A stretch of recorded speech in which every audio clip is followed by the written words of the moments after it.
tal amigos? Buenas noches. Mucho gusto en saludarlos en su programa Verdades Divinas. Ya estamos de nuevo con ustedes para atenderles todas las preguntas que tenemos pendientes. Como siempre con el doctor Tomasini. Buenas noches. Buenas noches, Martita. Buenas noches a todos. Y bueno, pues es un gusto volver a estar con ustedes y que sea para todos un divino año. Bueno, vamos a iniciar con las preguntas, doctor. Nos preguntan... parece que Luisa sí se angustiaba como cuando murió su hermana, ¿o no era sufrimiento? Nos preguntan. ¿Se angustiaba o no era sufrimiento? O sea, lo que pasaba con Luisa es que, por ejemplo, cuando murió su mamá, su papá, ella lo que no quería, o sea, su intención era que no pasaran por el purgatorio.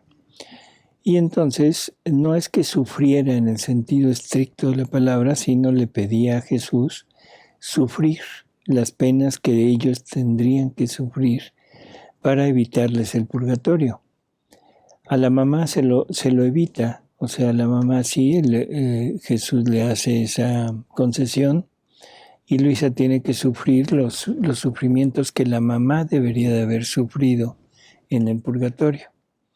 Con el papá no es así, el papá simplemente logra que el purgatorio de él sea en un templo, o sea, cerca del tabernáculo, en donde dice Jesús que tendrá el alivio de estar junto al Jesús sacramentado y recibiendo las gracias de todas las misas que se hagan. Cuando muere la hermana, o sea, es una muerte súbita, y entonces ella está con la preocupación de que no le alcanzó el tiempo de recibir los sacramentos. En realidad, o sea, Jesús le explica que no hay ningún problema, o sea, que no sé si decirlo de esta manera. Los auxilios en el momento de la muerte, o sea, la confesión, la comunión, o sea, son extremadamente necesarios en nuestra vida humana, nuestra vida normal.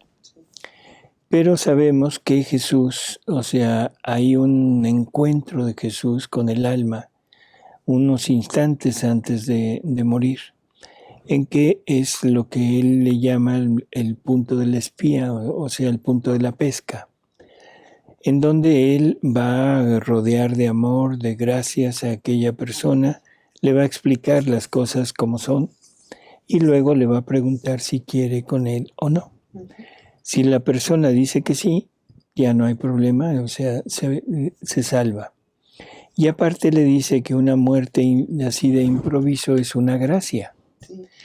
Es una gracia que porque no le da tiempo al enemigo de venir a estar alterando al alma, estarla molestando en ese momento. Así que en realidad no había problema. De que se angustie, en el sentido así estricto de la palabra, es difícil poderlo decir porque en la divina voluntad no entran angustias. O sea, eso lo hace desde su voluntad humana, pero, o sea, siempre enfocado y confiando en la voluntad divina. Así que no lo podríamos tomar como una angustia, ¿sí? Ni un sufrimiento como tal. Ni un sufrimiento como lo entendemos. Así es. O sea, nosotros sufrimos cuando alguien muere, pero sufrimos por la ausencia, sufrimos por... O sea, el sufrimiento que tenemos ante un fallecimiento no es por el fallecido, sino es por nosotros. Es un sufrimiento egoísta, porque ya no lo vamos a ver. Uh-huh. Y el sufrimiento que está teniendo Luisa no es el sufrimiento de no verla, no es el alejamiento, el rompimiento de esa relación, sino que es simplemente el hecho de decir, bueno, ¿dónde estará? ¿Estará con Dios? ¿No estará con Dios? ¿Se salvará? ¿No se salvará? Ese es otro punto diferente, ¿no? No es el sufrimiento como lo entendemos nosotros. Así es. Incluso en esa de la muerte de la hermana de Luisa, dice que si no es un malvado, es la mejor muerte que puede haber, la muerte súbita para las personas. ¿Sí? Así es, porque se evita, no se le da tiempo al enemigo de venir a estar interfiriendo con el arrepentimiento, con la Así es. entrega, en fin. Y si la gente quiere leer esa, que es muy buena esa lectura, es la 2028, en el párrafo 2, por si la quieren checar. Bueno, tenemos otra pregunta que nos dicen, ¿podrían hablar sobre las condiciones para recibir bendición, méritos, gracias y dones? ¿Cómo prepara Jesús al alma o cómo uno se prepara? Dice que en Valtorta habla un poco de esta condición, pero cómo encontrarnos con Dios. Cuando se habla de condiciones, estamos hablando de la preparación que el alma debe tener, todo lo que la persona debe hacer para enfrentarse a ese encuentro con Dios. Y dije enfrentarse, bueno, es un encuentro con Él. Y cuando yo digo cómo me preparo, es en estado de gracia, o sea, con el arrepentimiento, con el amor, con el querer estar con Él.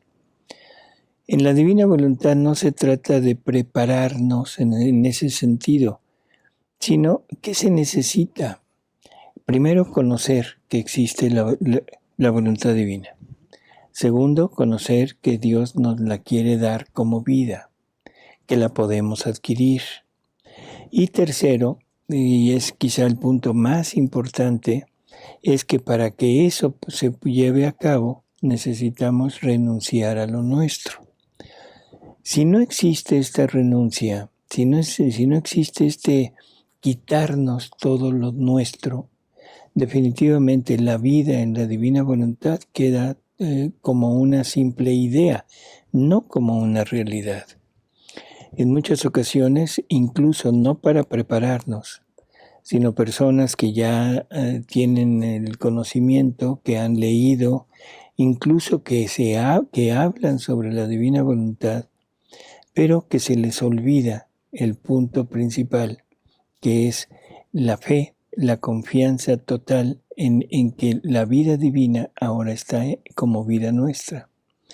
Y entonces se queda como una, ¿cómo diríamos? Como en automático, para que me entiendan.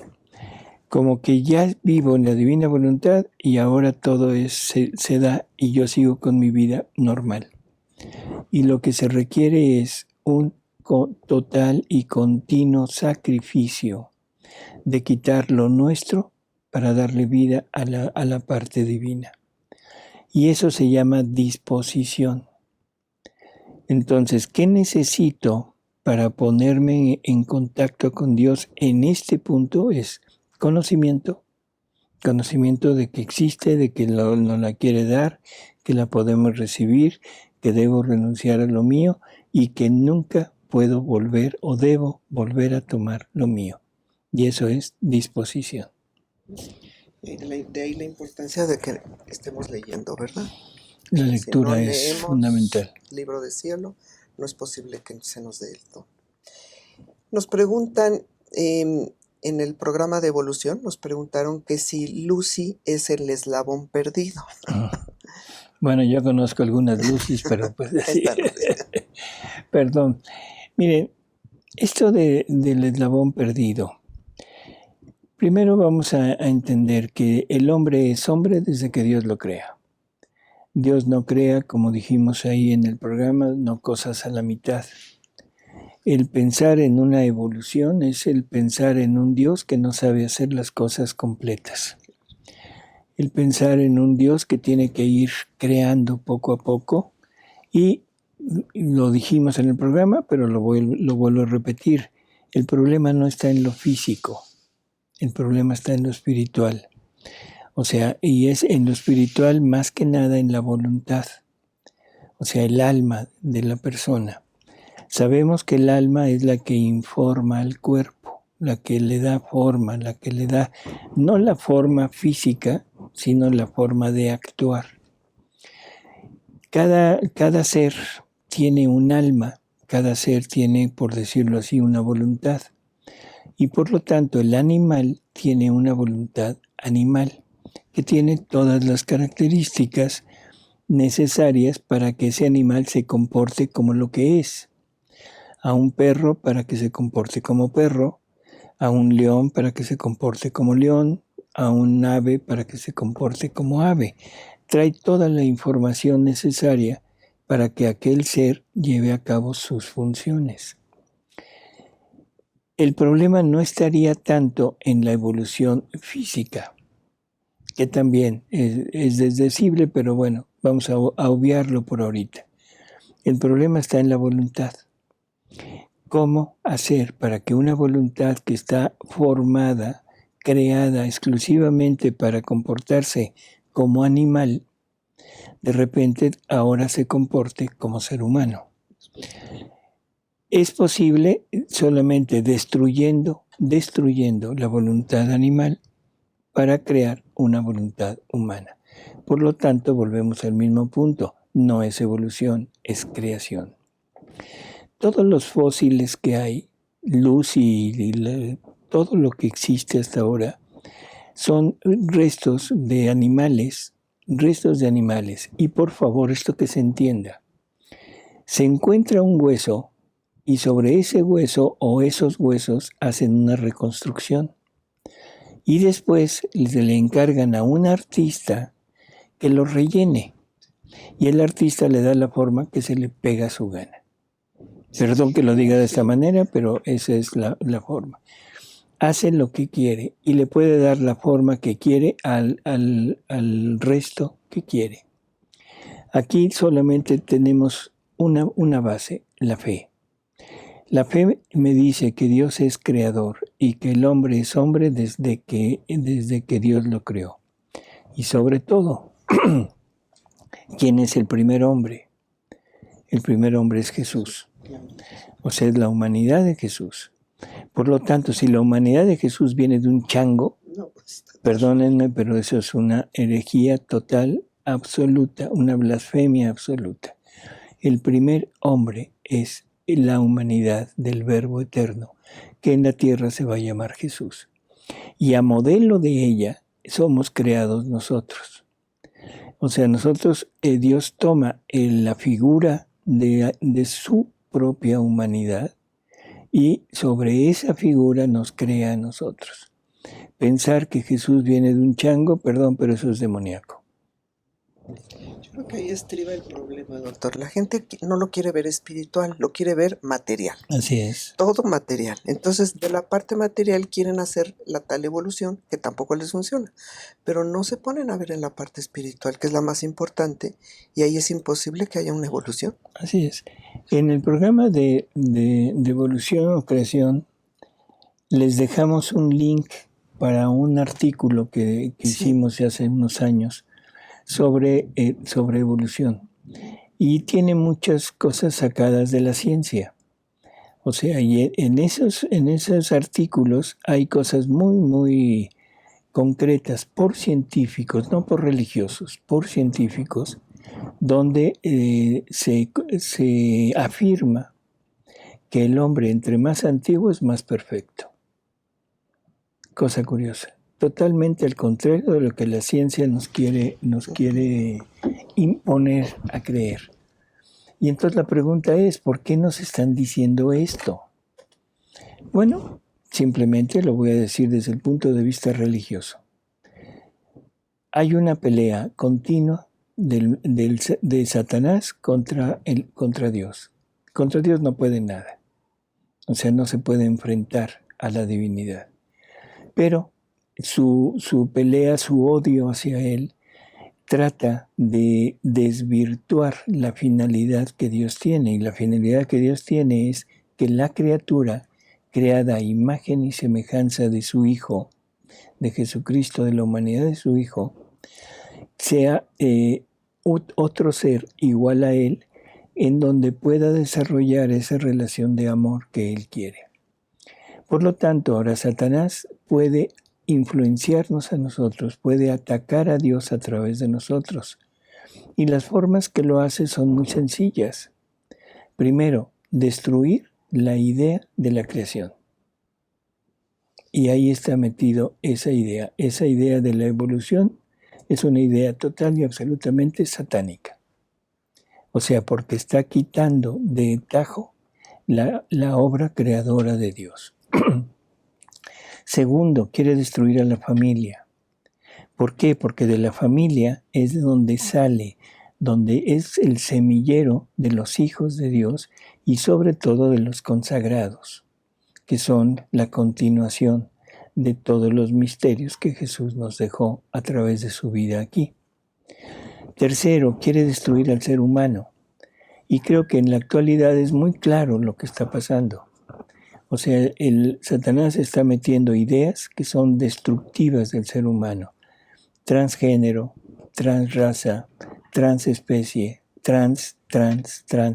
El ser humano ya no existe como tal en la mente de todos nosotros. Cada quien puede ser lo que quiere. Y entonces uno se pregunta, bueno, ¿de dónde viene esto? Esto viene simple y sencillamente de una idea demoníaca que está metiendo en la ciencia y la ciencia nos está metiendo en nosotros. Esas ideas para irnos apartando de nuestra finalidad e irnos apartando de Dios. Sí. Así que todo lo que veamos, o sea, como ciencia, vamos a ser un poquito más, ¿cómo diríamos? Pues selectivos y No quitar selectivos, tanta basura, ¿no? vamos a investigar un poco. Uh-huh. Y yo les aseguro que si alguien realmente se interesa y se pone a investigar, se va a dar cuenta de que todo lo que tenemos como pruebas de la evolución son totales y absolutos engaños, lo que se nos ha dicho. Eso sí, muy cierto.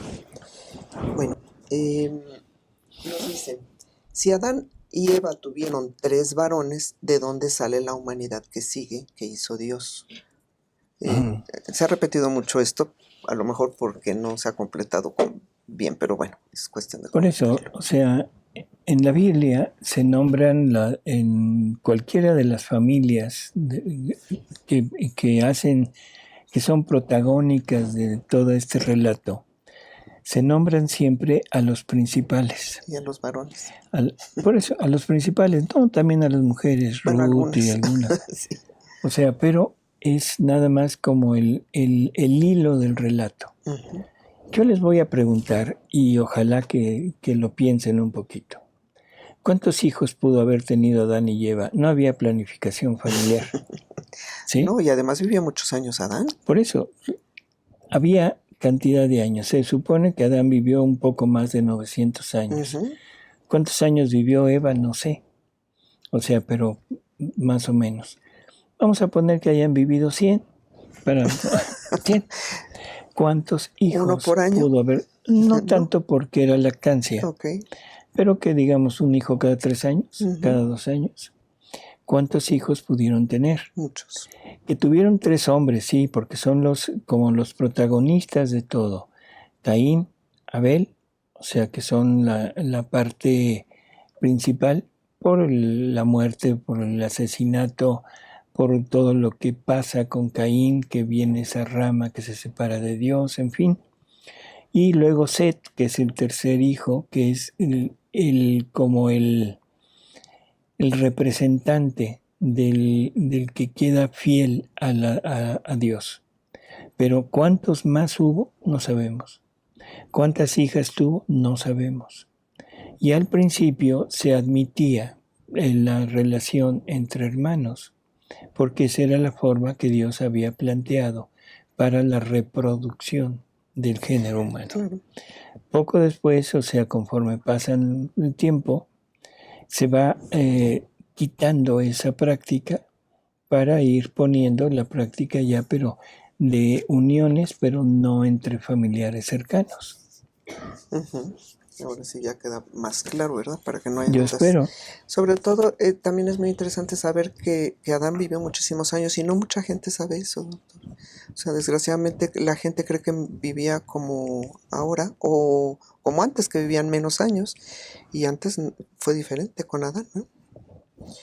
Bueno, nos dicen, en Luz de María hay una vidente que nos dice que Jesús en Valtorta, bueno, dice que Él hizo otros mundos con seres humanos y que nosotros somos los más ingratos, que sí es cierto. La respuesta es sí y no. ¿Habla de otros mundos? Sí. habla de otros mundos con seres humanos, no. Él lo que dice en María Valtorta es que sería muy poca la potencia y la fuerza de Dios si hubiera creado solo un mundo habitado, ¿sí? O sea, que sería este.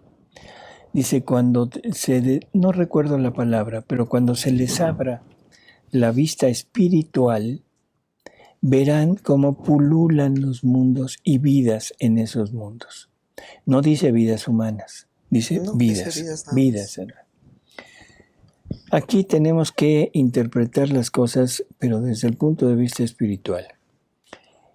Vida humana es una vida que está hecha, creada a imagen y semejanza de la humanidad del Verbo Eterno. Y esa humanidad del Verbo Eterno es la que nos brinda la posibilidad de unirnos con Dios. O sea, en la parte espiritual, en el alma, el espíritu es el encargado, la función de unirnos con la divinidad. Por lo tanto, el ser humano, creado a imagen y semejanza de la humanidad del Verbo Eterno, es el que puede llegar a tener esa relación entre el hombre, entre el ser humano y Dios. Jesús nos dice a través de los escritos de Luisa que cuando ellos quieren hacer una obra que va a ser para el bien universal, primero lo trata con uno. Y que cuando ese uno le ha satisfecho lo que en la divinidad quería de toda la familia humana, entonces lleva a cabo, ya pone en funcionamiento aquella obra. Por lo tanto, quiere decir que si lo trata con uno y después lo extiende, y no hay otra forma porque esa es la manera de actuar de él, quiere decir que ese uno, o sea, ya representado en la tierra, sería Adán. Adán y Eva serían los padres de toda la generación humana a imagen y semejanza de Jesús. Por lo tanto, los únicos seres capaces de poderse unir a la divinidad son los que salen de esta rama de Adán y Eva. No hay otra forma. No hay otra manera, y no porque no queramos o que lo digamos nosotros, sino que Jesús es el que lo dice. O sea, esa es nuestra forma de actuar y es siempre. Primero con uno y de ese uno lo extendemos a todos los demás. Que haya creado otros mundos, infinidad, miles de millones, no sabemos cuántos. Que haya otras vidas, sí, pero que se verán con la vista espiritual, no con la vista material. Para ver a un ser igual que nosotros, tendríamos que usar la vista material, porque deberían de ser materia. Si son creados a imagen y semejanza de Jesús, forzosamente deben tener un cuerpo, y un cuerpo similar al nuestro. Si son espirituales, bueno, no hay problema, o sea, puede crear lo que sea, pero no con la finalidad del reino de Cristo en el mundo, en el adextra de Dios. No para servir de reproductores de la vida divina, no para entablar esa relación de amor entre Dios y una criatura igual a Él. Sabemos que los ángeles, por ejemplo los serafines, que son los más cercanos a Dios por el amor, es una relación de amor entre Dios y el serafín. Pero el serafín no le puede corresponder a la divinidad con el mismo amor divino que Dios da. Eso solamente el hombre. Y el hombre cuando acepta el amor divino como vida de él, o sea, la divina voluntad, para poder corresponderle totalmente. Vidas espirituales. No tenemos idea, no nos metamos en algo que no tenemos forma de poderlo ni siquiera decir, imaginar. Pero pululan infinidad de mundos habitados por vidas espirituales, que serán creadas para el gozo de nosotros. Porque todo lo creado en el universo y todo lo que Dios es para gozo infinito de las almas que amaron a Dios y que vivirán con Él en la eternidad. Y sobre todo, yo ahorita me quedo pensando, el día que Jesús nos quiera revelar, nos los revelará. No hay que tener esa, ¿cómo se dice? Esa cosquillita. Eso, ¿no? De querer saber todo. Querer saber. No, pero está bien, o sea, puede haber cierta curiosidad sana, digamos, no una curiosidad morbosa. Y sobre todo que en Valtorta sí lo dice, pero lo dice de esta manera, no como lo dicen ahí. Hay que por eso explicarlo bien. Entonces, de que hay otras vidas, sí, espirituales. Cuando tengamos la vista espiritual es cuando las podremos ver para gozo de nosotros. Y si alguien de los que nos escuchan ha leído el libro del cielo, entenderá que cada verdad que Dios ha manifestado es una vida divina que Dios nos comunica. Entonces, simple conjetura, no serán esas vidas espirituales que pululan por todo el universo, no serán verdades divinas, que son vidas divinas y que son para manifestación de lo que Dios es, de lo que Dios contiene. Y eso es para que nosotros lo podamos vivir, lo podamos gozar, lo podamos disfrutar por toda la eternidad. Nunca interpreten nada de lo que está en la revelación pública, comúnmente llamada Biblia, de lo que está en las revelaciones privadas. Nunca lo interpreten en forma material porque se van a equivocar. Siempre asciendan al modo espiritual y ahí podrán acertar. Pero en modo material siempre se van a equivocar. Y eso lo dice Jesús en una lectura de cielo. Así es. Ahorita que lo estaba comentando, y todas las vidas divinas que tenía la Virgen María, pues ahí están esas vidas. Por eso divinas, son vidas divinas. Y Jesús nos habla de que cada verdad es una vida divina. Claro. Y no solo cada verdad, porque eso es cada acto. Claro. De la criatura que vive en la divina voluntad son vidas divinas. Y vidas divinas que están ¿dónde? En algún lado tiene que estar, ¿verdad? ¿No será que están pululando por todo el universo? Sí. ¿No será que le están dando vida al mismo universo? ¿Que le están dando vida a cada sistema, a cada sol, a cada planeta? O sea, que están sosteniendo todo eso. Pero el problema es que lo vemos tan abajo que pensamos que son seres marcianos que vienen. O jupiturianos o algo así. En fin, no señores, no es así. Sí, hay que ascender a lo espiritual. Nos hacían otra pregunta también de que si el humano es creado a imagen del Padre, del Hijo, del Espíritu Santo. Con lo que acaba de decir queda muy claro que es en semejanza al Hijo, ¿no? Semejanza a la humanidad de Jesús, del Hijo, del Hijo encarnado, que es Jesús ya en la tierra. Uh-huh. Bueno, ya saliendo de ese tema tenemos otra pregunta diferente donde nos preguntan ¿cómo hago para entregar a las almas la pasión de Jesús? Bueno, no se las podemos entregar. Esto que quede muy claro, o sea, ni Jesús nos puede entregar su pasión. Él la vive, la sufre por nosotros, nos consigue todas las gracias, todos los dones, todos los perdones, toda la misericordia, todo, pero lo deja a disposición de nosotros. Si nosotros lo queremos tomar, qué bueno, si queremos tomar un poquito, un poco más, o todo, o la totalidad, eso ya depende de cada uno de nosotros. Pero podérselo, que Jesús me lo dé a fuerza, no se puede. Tiene que ser todo voluntario. O sea, aquel que te creó sin ti, no te salvará sin ti. Luego, quiere decir que nosotros, en la divina voluntad, podemos tomar toda la pasión, todo lo que Jesús consigue para nosotros y aplicársela o ponérsela a disposición de la familia humana como un duplicado de lo que Jesús hizo. Es darle más riqueza a todo lo que el género humano tiene, pero está en función de si el alma lo acepta o no lo acepta.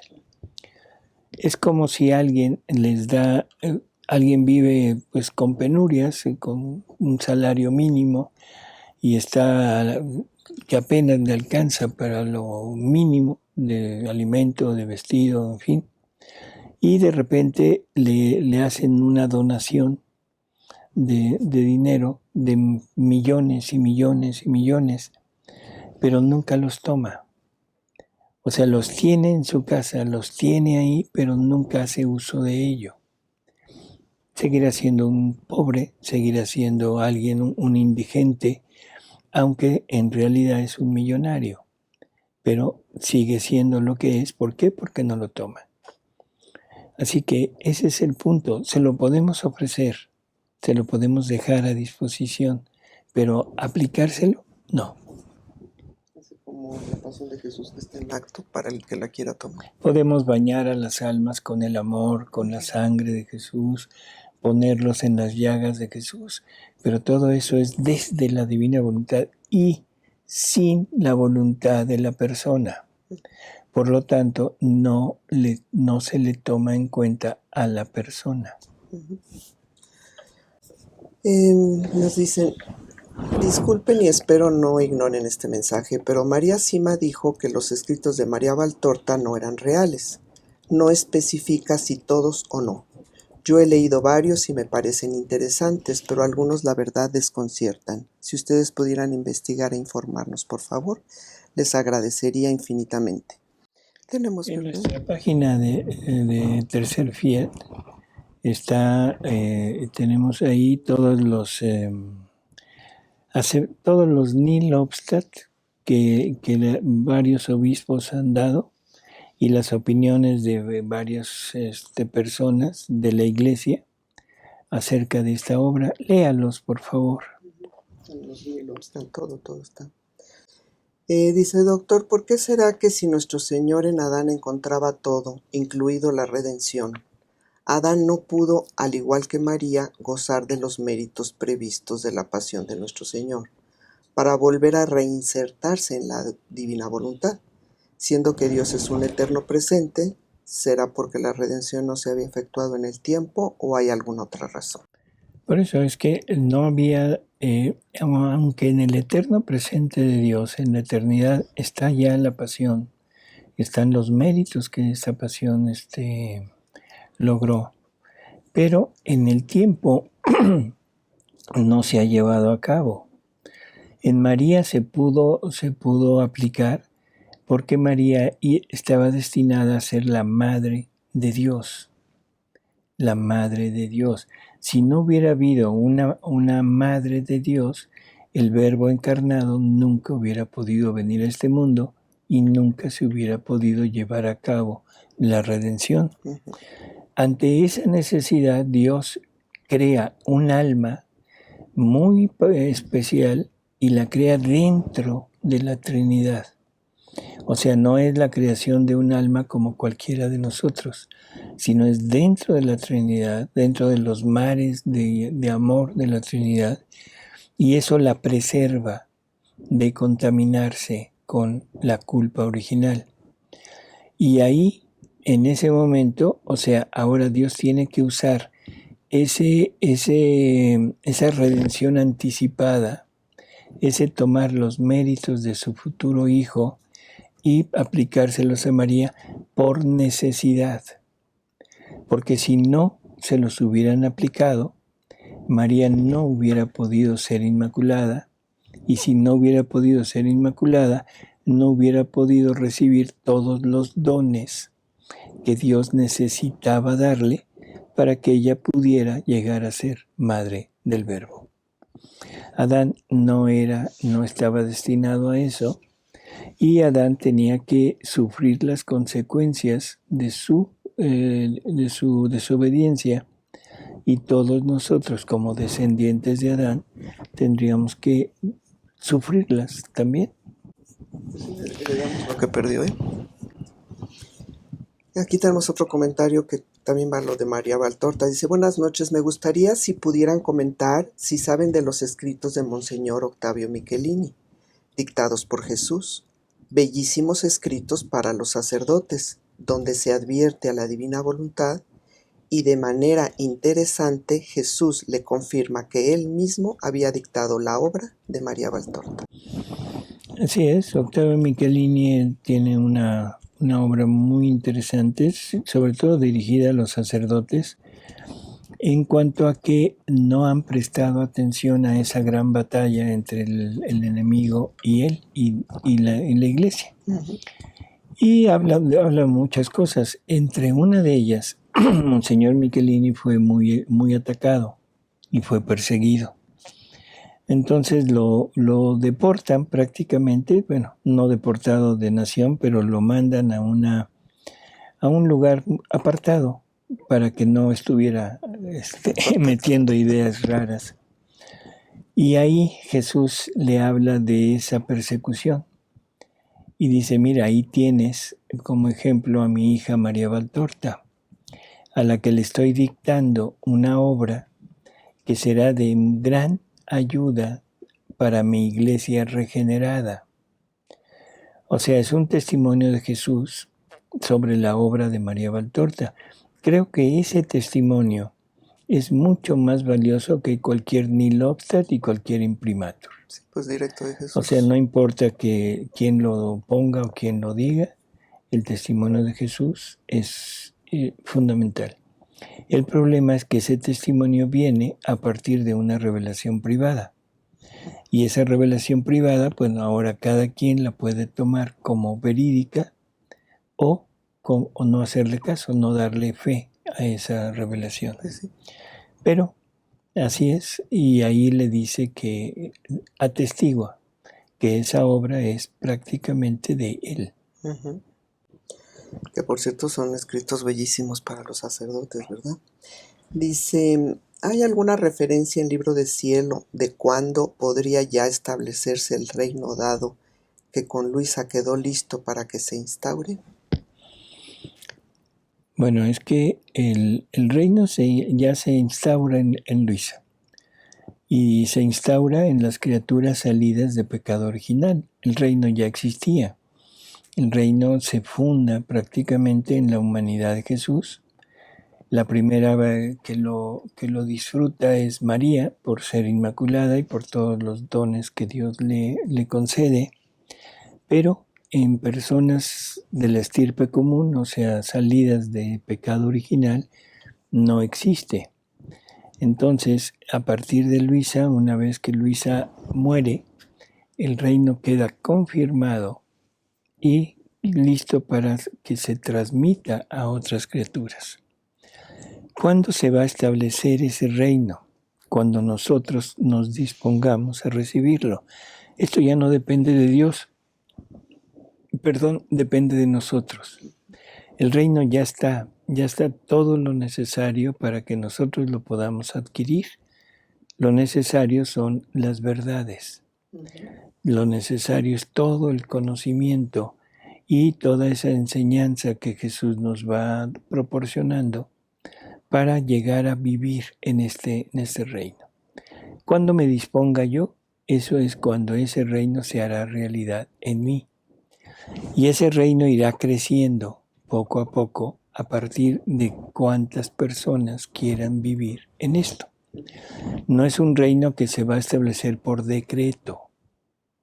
Es un reino que se va a establecer por comunicación, por extensión, pero eso depende de la disposición de cada uno de nosotros.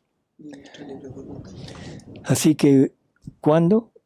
Yo le voy a decir una cosa, poco importa cuando esto sea generalizado. Lo que realmente debe importarnos es cuándo lo voy a establecer en mí como una realidad. Que ese es el punto que hace un momento comentaba yo, que en muchas ocasiones pensamos que vivimos, pero seguimos prácticamente haciendo lo mismo de siempre.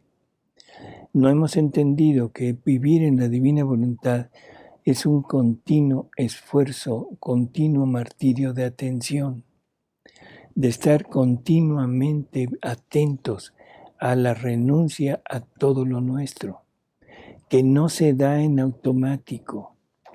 Eso no funciona en el reino de la divina voluntad, que no funciona cuando mezclamos otras cosas, que no funciona cuando nosotros queremos continuar con nuestras prácticas anteriores, que no funciona con nada de nuestros gustos, de nuestros anhelos, de nuestras ideas. El reino de la divina voluntad funciona cuando la voluntad de Dios sea una con la voluntad de la criatura. O sea, todo lo que la criatura quiera es porque lo quiere Dios. Y eso dista mucho de lo que normalmente se hace pensando que se vive en la divina voluntad con solo decir, ven divina voluntad a hacer esto en mí. Cuando que en realidad son ideas nuestras, deseos nuestros, anhelos nuestros, gustos nuestros y en ocasiones hasta vicios nuestros y que los queremos meter en la divina voluntad. Perdón, pero eso es un tremendo error y una tremenda gangrena, un cáncer que se está gestando dentro de este gran movimiento de la divina voluntad. Y volvemos a lo mismo, es un ataque del enemigo.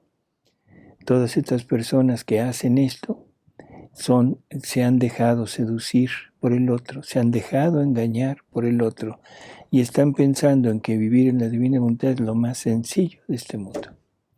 Nada más con decir quiero y ya. No es así. Camino más arduo y al contrario, cuando mezclamos y hacemos otras devociones, nos estamos saliendo de la divina voluntad automáticamente.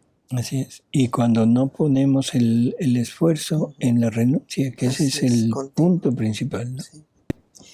Aquí tenemos otra que nos dice otra pregunta. Yo sí siento que me estalla el corazón, como quisiera decirles a todos sobre la divina voluntad, pero cuando oyen, así se cree que es hacer la voluntad de Dios, como los santos o algo así abstracto. ¿Cómo decirles si son tantas cosas? Dicen.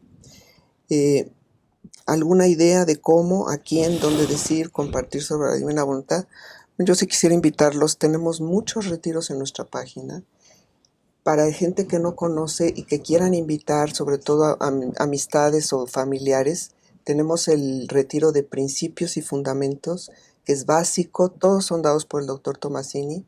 Después tenemos otro que se llama Sed Perfectos, de los grandes retiros que ha hecho el doctor. Esos retiros de verdad llenan mucho el alma, ayudan muchísimo a la gente a entender de qué se trata esto. Y si escuchan eso, se van a animar el que quiera animarse, ¿verdad? Todo esto, como dice el doctor, es voluntario. No sé, doctor, usted qué piensa, pero hay tanto material en nuestra página. Así es, pero sobre todo la lectura. O sea, la lectura es fundamental. Sí, pero para que la gente lea... Si no leemos, si no nos sometemos a leer, no se puede. Definitivamente esto no entra. Y sobre todo leer en orden. Esa es una de las cosas que son fundamentales. Una verdad aclara la siguiente, y estas dos verdades dan el material necesario para entender la que sigue. O sea, es un caminito, es como la escuela. Yo no puedo entrar, no puedo meter a mi hijo de 6 años a estudiar trigonometría. Tiene que empezar por aprender la tabla del 2. O sea, tiene que ir poco a poco. Y eso es lo que Jesús ha hecho en este libro, en estas verdades que ha revelado. O sea, nos ha ido llevando poco a poco. Así que lo fundamental es leer. Si se quieren ayudar con el material que hay, o sea, adelante, pero fundamental, sin lectura no existe conocimiento. Eso es todo, doctor. Terminamos las preguntas. Ya no hay preguntas. Bueno, voy a aprovechar para hacer comentarios sobre lo mismo. Yo pienso que realmente es difícil, y lo confieso abiertamente, difícil el poder entender entender lo que es divina voluntad. Y conste que digo entender, ¿sí? Porque el entendimiento, el entender es una función que es fisiológica, que es parte material, que entra en nuestra mente, en nuestro cerebro, y que lo podemos como comprender un poco y aprenderlo en el sentido de memorizarlo, saberlo. Pero conocer una verdad no es vivirla. Entonces, este punto es necesario, que distinguir la palabra entender de la palabra comprender. El entendimiento lo podemos llevar a cabo a través de la lectura y a través de, quizá, de buena memoria. El comprender es en la disposición que comentábamos hace unos momentos, que es de disponernos a la renuncia de lo nuestro. Hemos puesto ejemplos y creo que uno de los mejores, que son más fáciles de poder entender, de poder ver que así es, si tenemos una computadora con un sistema operativo antiguo y lo queremos modernizar, ¿qué tenemos que hacer? Lo primerito, desinstalar el antiguo para instalar el nuevo. Si lo encimamos, suponiendo que se pudiera encimar, definitivamente no va a funcionar, o funciona, pero funciona mal. Eso es lo que estamos haciendo. Tenemos instalado en nosotros un sistema operativo de nuestro conocimiento de Dios, de nuestra práctica religiosa, de nuestras costumbres religiosas, de nuestra espiritualidad, como la hemos ido aprendiendo desde niños y que lleva 2000 años sobre la tierra. Es difícil el decir, híjole, desinstalo o no desinstalo. Es que con este programa, con Word 3.5, yo hago mis cosas. ¿Qué tal si me voy a Word 10, a Office 10? A lo mejor no voy a entender, no voy a poder hacer lo mismo. Es una falsa seguridad que tenemos. Y es un no entender que todo lo que Dios ha creado, todo lo que Dios ha hecho a través del tiempo y a través de su redención, es un irnos preparando para este gran final, que es la unificación de voluntades y de vida con Él. Aunque Jesús nos lo dijo en el Evangelio, que Padre, que sean uno con nosotros como tú y yo somos uno, aunque se nos haya dicho que al final Dios será todo en todos, o sea, por favor, eso deberíamos de reflexionar. Cuando Jesús nos ponga en Él, haya logrado someternos a Él, y cuando lo haya logrado, entonces Él mismo se someterá al Padre para que Dios sea todo en todos. Quiere decir que todos nosotros tendremos que tener en nosotros a Dios, y no a Dios como lo entendemos ahorita, que en el pensamiento, no a Dios como lo entendemos ahorita en el sentimiento, sino a Dios como no lo entendemos ahorita, que es en la voluntad y obrante. Ese es el final de todo. Si leemos el catecismo, que nos hemos cansado de repetir que hay que leer el catecismo, nos daremos cuenta de que nuestra misma iglesia nos pone como de manifiesto que lo que Dios quiere es unificarnos con Él. ¿Qué me dice cuando dice, quiero darles mi naturaleza? ¿Me está queriendo volver Dios? Perdón que lo diga de esta manera, pero así es. Cuando me está diciendo que me quiere dar su vida divina, su divinidad, sus atributos, sus obras, cuando me quiere dar todo para que yo lo tenga como propio, ¿qué es lo que me está diciendo? Quiero volverte uno conmigo. Entendemos, decimos que entendemos, que hay un solo Dios verdadero en tres personas distintas. No son tres dioses, es un solo Dios en tres personas. Pero ahora cuando me dice que ese Dios quiere fundirse en mí, para que ahora todo lo que Él es esté en mí y yo forme parte de Él, de la misma manera que las tres personas se unifican en la divinidad, ahí a veces pienso que es una herejía. Y pienso, como algunas personas lo han dicho, no, es que se creen dioses. No nos creemos dioses. Eso es lo totalmente absurdo. Es Jesús quien nos quiere convertir en dioses con Él. No es que nos creamos, es que es Jesús quien quiere unificarnos con Él.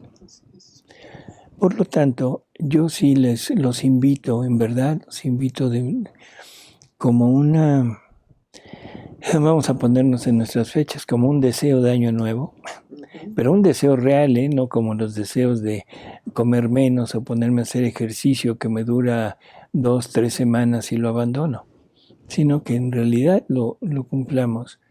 Vamos a tratar de someternos un poquito a la lectura, al conocimiento. Yo les aseguro que nos vamos a llevar una sorpresa muy, muy agradable en el momento que empecemos a profundizar en lo que es Dios, en lo que Dios quiere de nosotros, en quién es Dios, en quiénes somos nosotros. Y es mi mejor deseo para ustedes.